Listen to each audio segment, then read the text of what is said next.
Hello everyone, my name is Ben Grant Sinclair and today we are making some red harissa ribs. These go extremely damn well with everyone I cook these for, and it's a very basic recipe we got here, so pretty much you can find this in any household supermarket, and you can do these with big ribs.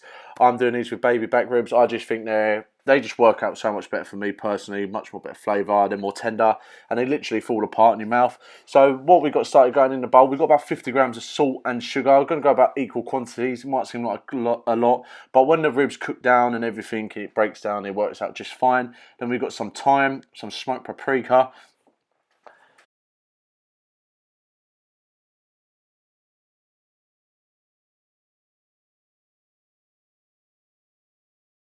Right guys, now we're going to be adding our red pepper flakes. I think these help out really well again as well. And now we're going to go a little bit of ground cumin.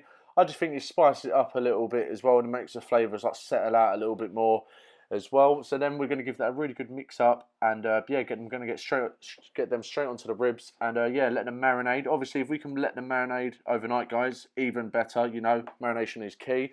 But as you can see, the colours of the marinade, it comes out extremely well. So obviously I gave it, always have a little pinch of the taste, you know. It doesn't taste salty or too sweet. You want the perfect balance. Obviously if it tastes too salty, add some sugar. If it's too sweet, add some salt, you know. So once again, if we could marinate them overnight, great. Leave them in the fridge, let them marinate, let the spices do their thing.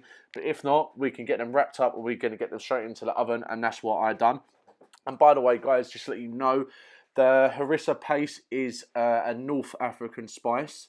Yeah, and you can find it in most supermarkets, anyone's, because I use Waitrose. Waitrose is always in there for me, so it should be fine.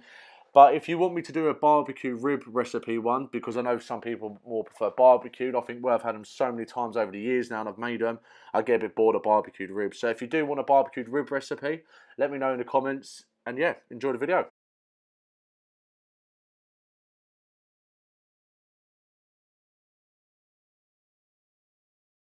As you can see now, guys, our ribs are looking lovely, like bright reddish. So what we're going to do, we're going to wrap these up in parchment paper. If we can let them sit for a bit, let them sit. If not, we're going to bang them straight in the oven.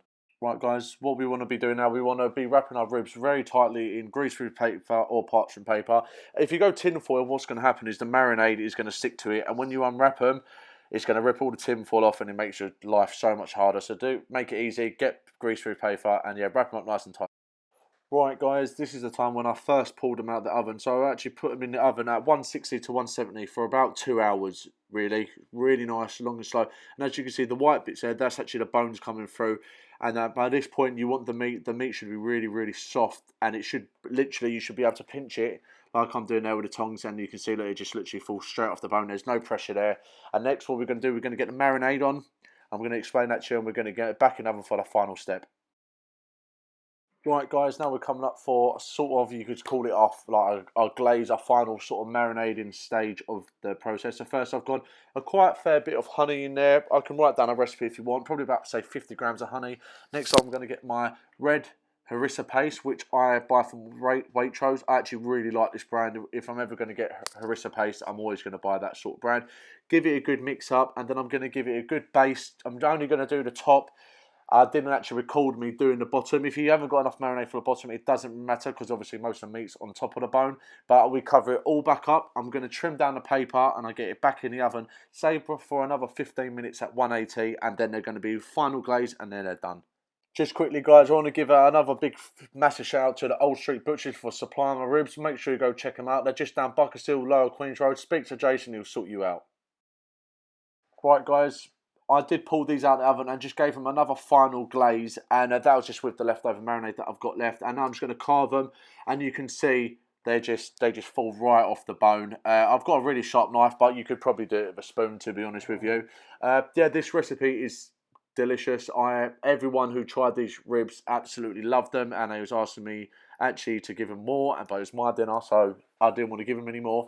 And I just served this up with some sweet potato wedges and a bit of just sauteed asparagus. And as you can see, look, the shine of them was just incredible, and I couldn't wait to put them on a plate. I had to have a bite, and you can just see how cleanly it comes off the bone. So guys, that's the end of this video. If you do like it, please like, subscribe and share, and I'll be back with another video very, very soon. Thank you everyone, take care, bye bye.